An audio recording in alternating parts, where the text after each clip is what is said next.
Hallo meine lieben Freunde, was geht, was muss, guten Abend, guten Tag. Es ist dein Lieblings-YouTuber James Bray und ich reagiere heute auf 15 genius German words that are missing in English from German Girl in America.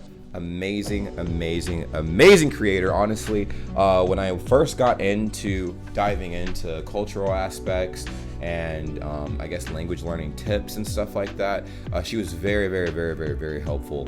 And she still is when it comes to just learning everything there is to know about Germany. So if you guys haven't subscribed to her, the link to her channel will be in the description down below along with the video. If you guys are new to this channel, willkommen. If you guys are returning viewers, willkommen zurück. I post videos every single day oder jeden Tag.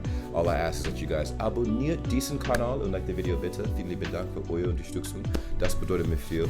And we're gonna go ahead and dive nose deep in this thing and see exactly what 15 genius German words are missing from the language that I grew up speaking my whole life. From mein ganzes Leben. Now, my Aussprache is horrible now because I haven't really been practicing German like I should be. As far as the speaking aspect goes, every day. And I'm really like, I'm upset about that. So I'm definitely gonna work on that. But we're gonna go dive into this thing and see what we can learn from this video, guys. Los geht's! Tumble tree, celebration evening, or internal pig dog.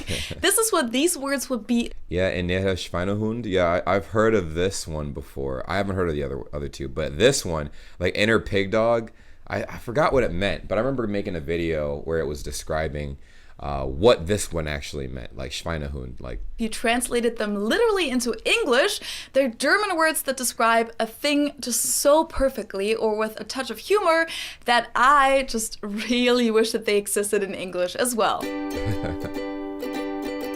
Oh shit. Oh wow, I forgot she has a new intro. That's cool. What the heck? Hello, servus, and welcome back to my YouTube channel. My name is Felicia. I'm originally from Munich, Germany, but I've been living here in Cincinnati, Ohio on and off since 2016. And throughout my time living in the US, I've been in a lot of situations like these. Hold on, I need to untangle my cable salad real quick. Your cable salad? Cable salad, what? That actually makes sense though. I mean, it does look like a cable salad as you're untangling your headphones and everything. But also too, like, oh wow, I'm dumb. I was about to say, do I use wired headphones? And there's a wire dangling from my headphones as we speak. Yeah, it's a German word. I know it's not a thing in English, but it's just too fitting. Oh, I got it. Oh, there we go. Oh, you look so happy. You're smiling like a, well, in German I would say Honigkuchenpferd. Too bad that's not a word in English. A what? It'd be a honey cake horse in English, I guess. A honey cake horse? That, I guess it fits. It sounds like something like very like magical. Do you believe in magic? You're smiling like a honey cake horse? Well, anyway, you look really happy. Now, of course, I can get by without using these German words, but life would just be a lot more fun and sometimes easier if these words existed in English as well, and that's why today I'm introducing 15, in my opinion, genius German words that I think are missing in English. I can't wait. Listen, I feel like we can actually, since English and a lot of languages are very progressive and stuff, and you know, we are constantly changing the lingo and why not incorporate these in the English language anyways? You know what I mean? Like, once we learn these, I want to try to like finesse these inside the English language, you know? Slide them in Urban Dictionary really quick, and then boom, congratulations, we've blended in some German words in the English language. All we have to do is make some submissions to Urban Dictionary, and we got this. Hoping that they'll catch on and actually become a thing in English so that I can start using them in my daily life. So. Yes! Yo, we gotta get on this, guys. What we have to do is go on urbandictionary.com and send our submissions for what these words are, and then this will eventually be embodied in the English language. That's the modern way to infiltrate the modern lingo of English. Please help me out, guys. Before I jump into my list, though, I'd like to introduce today's sponsor to you. Whoop, let's go to this brand. Oh, did I say brand? I meant this. Purzelbaum. Let's start with one of my personal favorites. I don't know how she does the timestamp thing. I don't know how most YouTubers do this timestamp thing. I need to like figure that out because I am confused. How do you do that? I just upload my videos and I'm just like, all right, cool. But timestamps, Anybody, can somebody let me know in the comments how you create timestamps in your videos? Because I am confused. I could look this up, but it would also be easier. You guys just let me know. Purzelbaum. Purzelbaum means somersault or forward roll. So oh, Purzelbaum. It's this. This is very direct. This is super direct. Yeah. You know, it's something that you start doing as a little kid, and that's why I like the German word for it a lot better because it sounds really cute. Putzen means to tumble or to fall, and Baum is the German word for tree. So oh, Purzelbaum.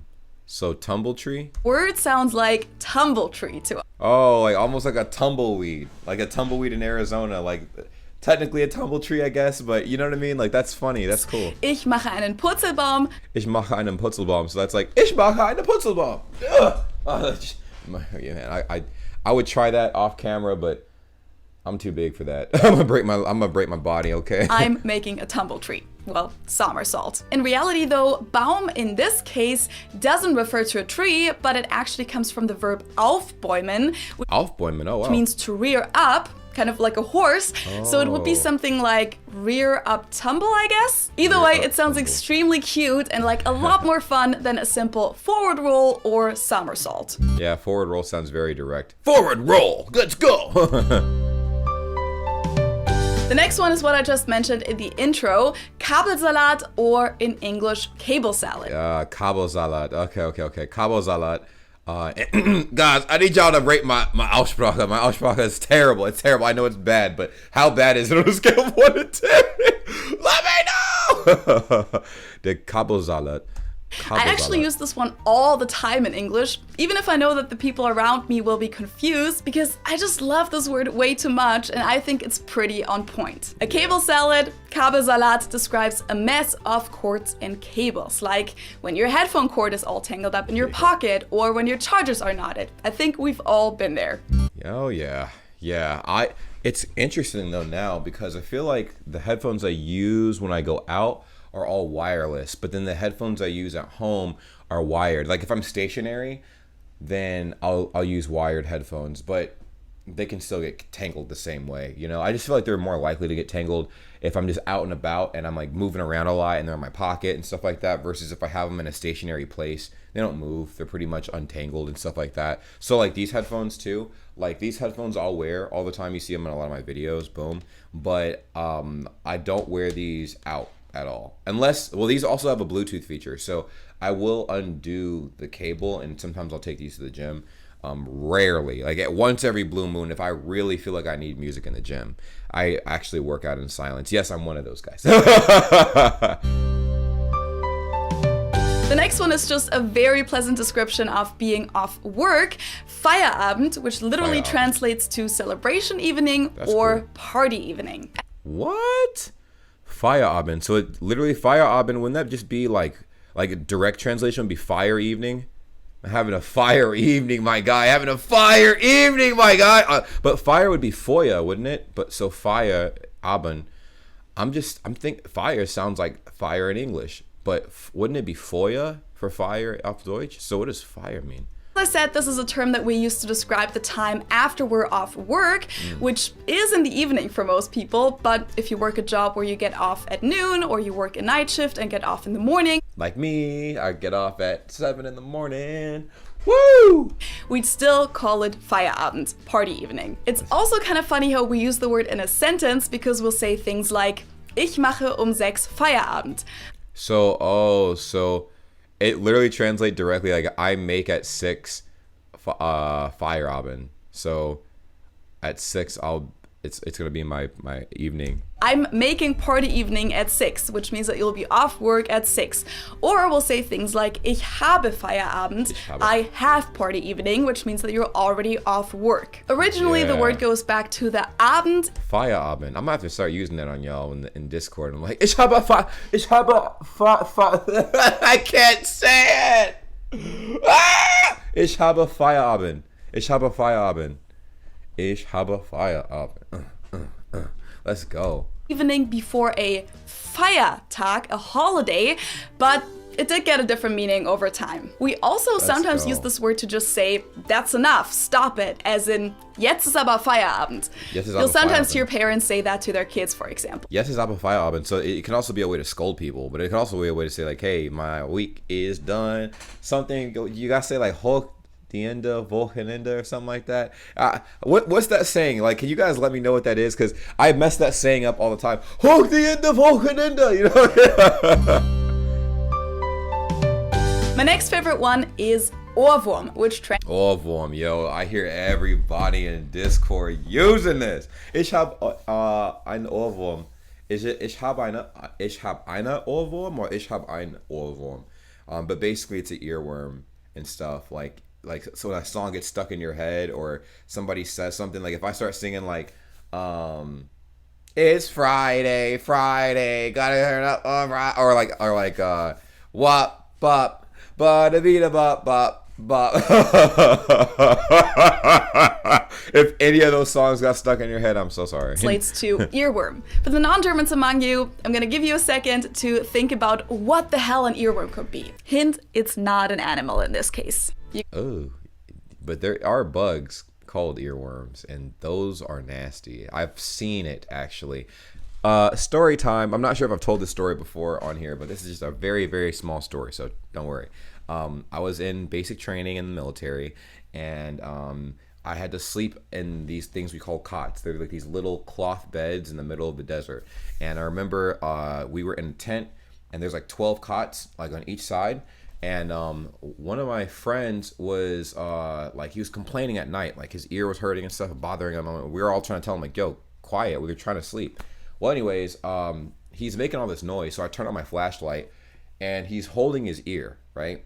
And so I see like crusty blood on his hands and stuff, and I'm like, what the heck going on, my guy? And he moves his hand. I told him to move his hand, and there's a bug that crawls out of his ear. We call it an earwig, actually, earwig. And it's this really like messed up looking bug, man. It was disgusting. Disgusting. So after that, every night after seeing that stuff, I wore a hoodie to sleep. I would like wear a hoodie. I would pull the drawstrings and stuff and like tie it and everything so nothing could crawl in my ears. But I know that got dark really quick. Do you guys have bugs like that in Germany or not? Oh my God, heal. I guess? Okay, so the solution is, an earworm is what we call a song that's stuck in your head. As in, ich hab schon den ganzen Tag einen Ohrwurm von... ich hab schon den ganzen Tag einen Ohrwurm von Barbie Girl. Oh, Barbie Girl. Barbie Girl. I've had an earworm of Barbie Girl all day. Which is interesting. This is actually, okay, that's tough. Meaning the song has been stuck in your head the whole day. We also often just use this word to describe that a song is very catchy, even if it's not currently stuck in our head. So you could say that a song is a total earworm, or it has earworm potential. Oh yeah, absolutely. Because when you first listen to that song, you'll know it's like, oh man, this is one of those songs, if you bring it up ever again, it'll get stuck in my head. Now, apparently, the word earworm has already been adopted into the English language. Yep. At least that's what the interweb says. But I don't actually think that I've ever heard anyone use it in the US. But maybe that's just me. Do you guys use this word in English? Oh, yes, we do. Oh, yes, we do. And we actually use it the exact same way you guys use Ohrwurm. Same thing. We use it the same exact way. We use earworm. We actually have what I told you, or technically they're literal earworms, but they're actually called earwigs. But it's very graphic. Okay. But yeah, 100%. I actually have noticed that between German and English, there are some words that translate the same in both English and German. So it's actually really cool.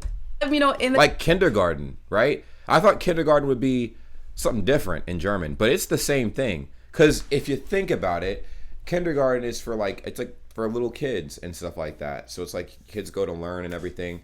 But when you translate it in German, it's literally children garden, like a garden of children. That's kind of what that is when you have a bunch of kids in the classroom, right? A garden of children learning and stuff like that. So, I mean, hey, it translates quite nice when we use it. And then Rucksack. We use that as well. We use a few other words. Same thing. Yeah. Comments below. If not, you should definitely use it from now on because, I mean, it's pretty genius and also kind of funny. Ohrwurm. Now, a couple friends and I actually just recently talked about this word, Weichei, which Weichei. translates to soft egg. Weichei means something like weenie, wuss, or sissy. Weichei. Oh man, that's like a cute way of saying like this dude is definitely scary as hell. He's like basically like it's like saying like yeah, like the cute like the nice way of saying you're a wimp. It's like a really like non-offensive way of calling somebody a wimp, like "Aw, Weichei." They're like, "Oh, yeah, you right." But if you're like, "Oh, this dude's like a little wimp" or whatever, like As in, du bist so ein Weichei. du bist so ein Weichei. Oh, wow. Such a soft egg. You're such a weenie. Now, my friends and I talked about whether the origin for this is actually a soft egg, or probably a soft-boiled egg, or if this relates to testicles, because in German we What? also call those Eier, eggs. Well, That's actually, somebody told me this actually. Aya, it could be eggs or it could be balls. Like, what the fuck? in English, eggs in German. So, I don't know, maybe that's the origin of it. If you know, let me know in the comments below. Another funny word with the same meaning would be Warmdusche, a Warmdusche, so a warm wash? A warm washer? warm showerer, so shower, a person oh. who takes warm showers. Damn!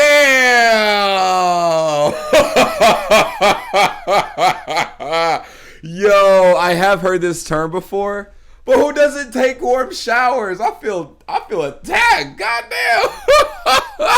Yo, I'm not trying to take a cold shower. Fuck is that? Like, I would be what? That sounds depressing, bro. Like taking a cold shower. Y'all take cold showers?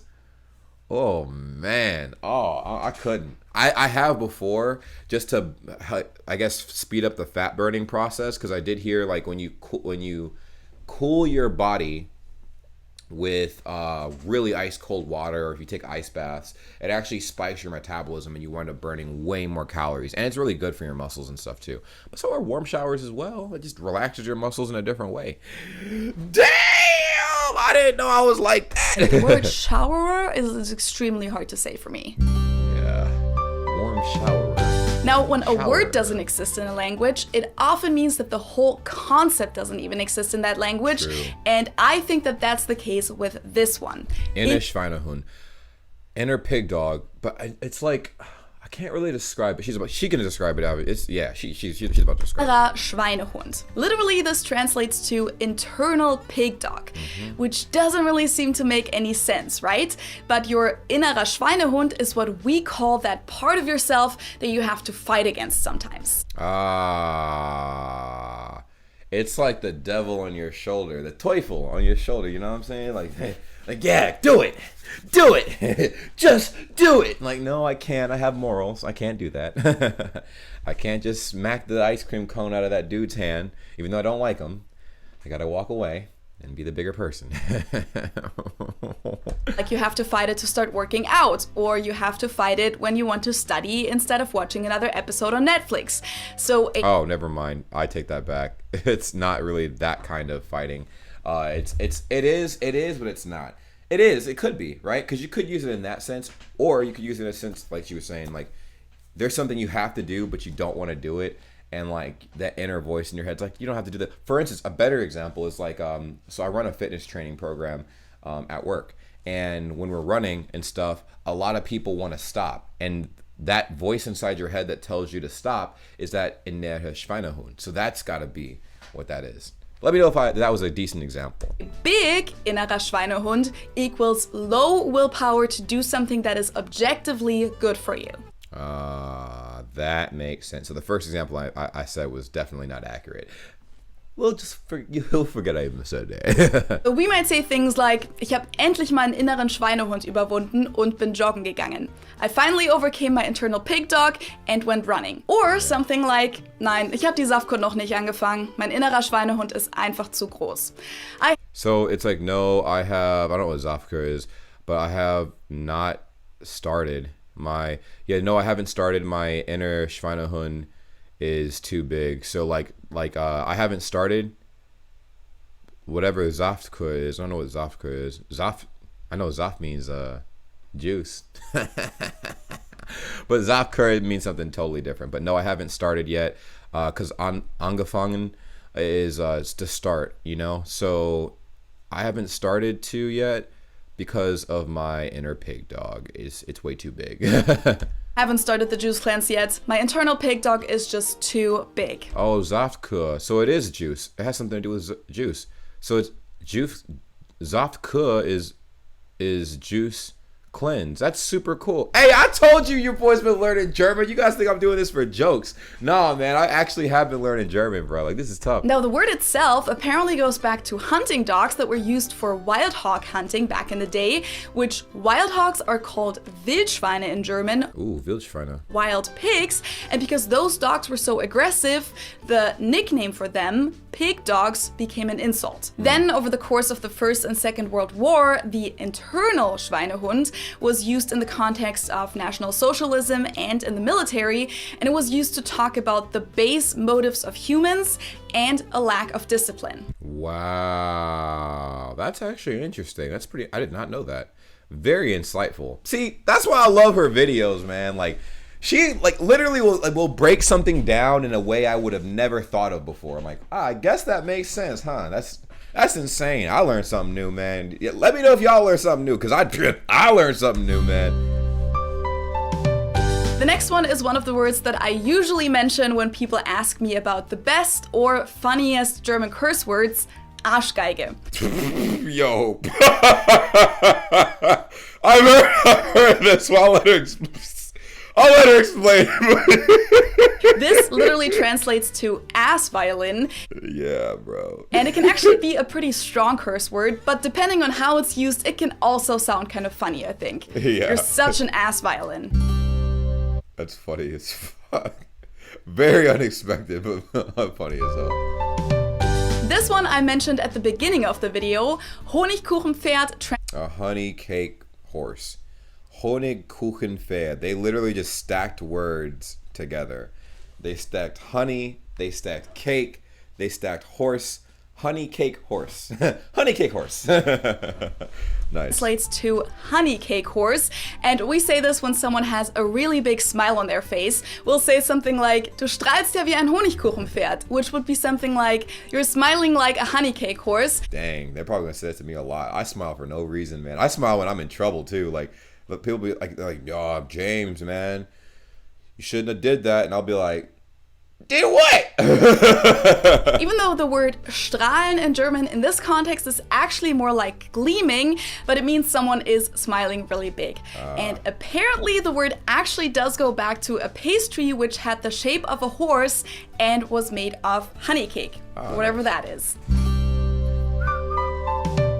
I've talked about this word on my Instagram before, and this is just so on point. The word is verschlimmbessern. Verschlimmbessern. That's an interesting word. Which would translate to something like improve worsening. And improve worsening. So that could be one of two things. That could be your progress is getting worse, or it could be the worst possible outcome is getting better, but in a bad way. I'm pretty sure it's the first thing I just said. I don't know. Describes a situation where you want to improve something, but while trying to do that, you actually make it worse instead. That makes sense. That's what it kind of. Sure, we've all been there before. This is just one example. Mein Deutsch. Okay, it's almost perfect, but this one's a little thicker than this one, so let me just adjust that. Oh no. Wait, now this one's thicker than this one, so. Okay. Oh, no. Hey, just one more correction and I'll be good to go. Oh, I remember when she did this. Wow, she filmed this video a minute ago. She posted this on her story a long time ago. Wow. High octane content, honestly, man. This is dope. And one more little correction. I think I'm just gonna start over again. I should have left it as it was in the beginning. Some other examples might be like when you're drawing something, which I don't actually draw in my free time, but back in school this would happen to me all the time, that I was almost happy with my painting, but just wanted to make a tiny improvement. And then it ruined the whole thing. Man, I can totally relate. I still draw to this day. I was thinking about doing some drawing story times or something, but I don't know, maybe we should. Maybe we should. Drawing story time? You guys let me know in the comments down below. I think it would be pretty interesting. Your boy likes to draw, so that would be nice. Then I ended up making it much worse. Or this happens while cooking sometimes too. Like you're just trying to add a tiny bit of salt and then you add too much and then you try to save it by adding more sauce or whatever it might be. And in the end, it's just much worse than before. A possible English translation for verschlimmbessern would be to disimprove, which I've actually found listed in the dictionary. But again, I've never heard anyone use this word, at least not in the US. So please let me know in the comments below. What do we use for that instead? Verschlimmbessern. So it's like backwards progress. We have like phrases for it, but I'm not sure if we have a word for it. Interesting. If you've ever heard of that, or maybe you even use it. There couldn't be a more German thing than this. Eine Übergangsjacke is a Übergangsjacke. Übergangsjacke. transition jacket, which is a coat or a jacket that you can wear during spring or fall because it's not too warm and not too cold. So it's not an all-wetter jacket, it's a Übergangsjacket. How did she say it? Übergangsjacket? She's gonna say it again. I found that that's something that almost every German owns, while in the US, or at least here in Cincinnati, people just start wearing t-shirts and shorts as soon as the temperatures are above freezing, so I guess they don't really waste their time with things like a transition jacket. And if you think I'm exaggerating, I do see people walk through the snow in shorts here all the time. That used to be me in Chicago because I was used to the cold weather, but now if the temperature drops below like 20 grad, I can't. I'll wear like a whole coat or something. I don't know, my blood probably got thinned out from the Florida weather, man. Florida has spoiled me too much. Even flip-flops sometimes. I'm not kidding. But no, I'm sure some Americans do have a transition jacket too, even though they probably don't call it that. Yeah, we call it like a rain jacket. We call it a rain jacket, but a lot of people like myself will wear rain jackets like in the fall and in the spring, if that makes sense, because it's like thin enough to be like, it's like we call it, so rain jacket or windbreakers, we call them windbreakers too, but mainly rain jackets or raincoats, I guess. Raincoat is different than a rain jacket, so I'd say a rain jacket or a windbreaker are things that you could wear in like the spring or the fall. And I have a few actually. I have a pretty nice one actually in my closet. I could show you guys maybe another time. At least until now, because now you know of this amazing word. Übergangsjacke. Übergangsjacke. Okay, Übergangsjacke. Torschlusspanik is a great German. Torschlusspanik. Yo, I literally made a video covering this word. I cannot remember what it means though, but she's about to explain word it. That translates to gate closing panic. Some Germans do get this word wrong though and say Torschlusspanik instead, which would mean goal shooting panic, as in shooting a goal in soccer, but that's not it. Torschlusspanik. But hey, you know what I'm saying? BFLB probably has that problem, you know what I'm saying? I mean, any soccer team, the forwards in that team might have that a little bit. Like, oh my God! Torschlusspanik, so gate closing panic, and it describes the feeling that you get when it's almost too late to do something, like when you're about to miss your chance. Oh, wow. That's applicable to a lot of things, like showing up to work on time, or maybe being slightly late to a meeting or something, or you almost miss your chance to do some really cool activity. Or for instance, right, I didn't just miss it. I missed that maybe like 7 hours ago. I was gonna go to the movies and watch this really dope anime, but I guess I missed my chance. So this one would be, you almost missed your chance. I have actually missed my chance. It's kind of similar to FOMO in English, the fear of missing out, even though Torschlusspanik is a lot stronger, I would say, and it will be used in more specific situations, such as what many people go through during a midlife crisis, or... So, question, I was gonna ask, when is a midlife crisis? I know it's in the middle of your life, but I feel like the life expectancy is not as high as people would like to think. I feel like on a more realistic level, I should be having a midlife crisis right now. Like, I'm 25, and I'm pretty sure the average life expectancy on the low end is 50. So I probably only have 25 more years left, guys. Woo! But I don't know. Like, when is a midlife crisis? People would say 50 years old, but I feel like that's a bit generous, man. There's not a lot of people that live to 100 anymore. But I mean, like, not anymore, but there's not a whole lot of people that live to 100. I'd say the average life expectancy on average for men is probably like 75, and women is probably like in the mid 80s. I feel like women definitely live longer than men for sure, just because, you know, they don't involve themselves in things that will destroy them physically, you know, for health wise and stuff like that. So it's insane. So okay, half of 75. Let's say half of 74. Can I math? Let's see if I can math. Half of 74 is 42. No, I'm dumb. That's 84. Half of 74 is 38. Right? No. 37. So 37 should be your midlife crisis. Man, I hope none of y'all clip that. That's, you know, listen, I can't math. Women approach the age of 35 and haven't had a baby yet and feel like their time is running out. Yo, she just dropped the age. So I was kind of in the ballpark. So it's about 35. That's tough. The expression has a really interesting origin. It comes from back in the Middle Ages when the city gates would be closed at nightfall, and those people who didn't make it back in time had to stay the night outside of the city walls, which was known to be pretty dangerous. Jeez. So while rushing back to make it inside the city in time, they probably experienced Torschlusspanik. Torschlusspanik, yo, that's crazy. That's insane, man. And think about that. In 9 years, I'm about to be 35. 9 years.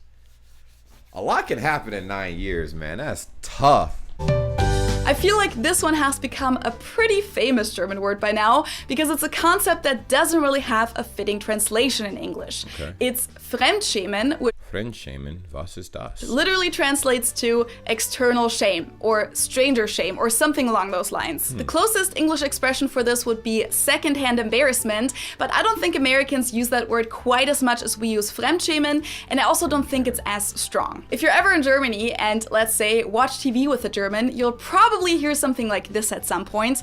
Boah, das ist echt Fremdschämen pur.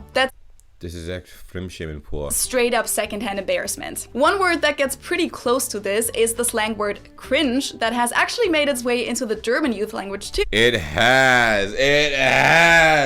Y'all be saying cringe. Man, if I can find that clip, I'm gonna slide that in here really quick, man. That's funny as hell. As in, das ist total cringe. That's so cringe.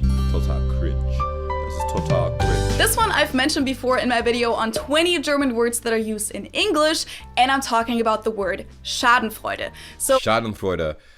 Yo, I've heard this one too, and I hear a lot of people use this word actually, but I don't know what it means. For this, I technically don't even have to say I wish that they had this in English because they kind of already adopted it into their language. Partly because it's a favorite among people who learn German, but it also got a major push through a song called Schadenfreude from the American musical Avenue Q in 2003. Schadenfreude literally translates to damage joy, and it means taking pleasure in someone else's misfortune. Oh, wow. Schadenfreude. Yeah. That's interesting. Not quite as cruel as being sadistic, though. It's really more of a passive thing, kind of. Like when someone you have a rivalry with at work or school or in sports fails at something, you might feel Schadenfreude, so you might be happy about their misfortune. It's even used for when you laugh at someone else falling or walking into a light pole or something. Well, then I definitely got Schadenfreude, you know what I'm saying? That's me all the way, man. I'm a goofy dude, man. If I see something happen, my maturity level is almost like at a 1, okay? Like, I have to laugh. Something like that. This one is a pretty fun word, even though the thing itself isn't always as much fun. No. A Schnapsidee, a schnapps idea, or liquor idea. Oh, no. funny. Schnapsidee. That's funny, man. That's so funny. What? Y'all have a word like this? This is funny as hell. It's basically just an expression for a stupid idea. Now, I'm pretty sure this one goes back to people being drunk and then coming up with pretty dumb ideas and then executing them and stuff and da-da-da. That's funny, man. State, but we use this word in any situation, not just when people are drunk. It's not actually used as much anymore though, so I'd like to officially petition for this word to be included in current slang again. Yeah, Schnapsidee. Schnapsidee. Schnapsidee. I'm thinking of it too hard. Because, I mean, I think it makes dumb ideas sound a lot more cute and a lot more fun. Yeah. Schnapsidee. The last one on my list is one that I used to use a lot when I was teaching German during my master's program. In English, you'd probably just call it a memory aid, but in German, it's called an Eselsbrücke. Eselsbrücke. Eselsbrücke. Eselsbrücke. Donkey bridge. Donkey bridges are usually little sayings or tricks to help you remember something. One very famous German donkey bridge is nie ohne Seife waschen, which means never wash without soap, but the first letters of each word help you remember the different cardinal directions. Norden, Osten, Süden, Westen. What? Oh, Norden, Osten, Süden, Westen. Yo, what? This is gonna help me with GeoGuessr. What? Oh, hell yeah! It's your favorite Eselsbrücke or donkey bridge, whether it's a German one or an English one. Well, as far as the pronunciation, right? Because those words are actually in some of the locations in Germany on the GeoGuessr map. Let me know in the comments below. I hope that was actually really cool. That was cool. German Girl in America is amazing, and she deserves 1 million subscribers. And I'm pretty sure she'll hit 1 million subscribers by the middle of next year at least. I mean, if not way sooner. But guys, go ahead, subscribe to her, and tell her that the Bray Gang sent you, because she's awesome, absolutely amazing, and I learned a lot. And honestly, if you guys have anything to add on to that, that would be absolutely amazing too. This has been an incredibly long video, so I'm not sure if you guys, if this was entertaining for you guys, but I learned a lot, and I continue to learn a lot every day. So I will be doing more German speaking videos where I will improve my rusty German, and yeah. Well, I'll see you guys later. Take care. Ich liebe euch. Bis später. Ciao, ciao. Well, well, well. What a pleasure it is to see all of your beautiful faces at the end of this lovely video. Subscribe if you haven't already. I'm sure you know, as I've mentioned in the past, we do have a Discord that's linked in the description down below, and we would love to have you a part of the world's greatest community ever, Bray Gang. Yes, if you've made it to this point in the video, you're officially a part of the community. So go ahead, join the Discord server. Link is in the description down below. And we also have other social media as well, like Instagram, Twitter. We're live. We go live on Twitch quite often as well. So it would behoove you to, go ahead and subscribe to the Twitch channel at twitch.tv/JamesBrayGang. Join the cause and be a part of the greatest, literally the greatest community ever. Okay, it's simple. Just go ahead and do those little things. We're trying to grow on all these little platforms and everything, and it really means a lot. Now, I know you guys stumbled up across the channel and you're like, what does this guy post? Like, what kind of content does he post? Reactions, vlogs, pretty much whatever comes to my mind. All right, it's random content. I don't know what I'm gonna be posting 10 years from now, but I do know that you can stick along for the journey, and it really means a lot. Now, for every single person that subscribes and follows all of the accounts that I have made, and all the links will be in the description down below, that's an automatic entry for any future giveaways I decide to have. I'll remind you when the giveaways take place, but you'll be surprised what I will be giving away because you guys have supported me so much up to this point, and it's only right that I do the same thing back. Thank you guys so much for being amazing, and I will see you in the next video. Take care. Peace.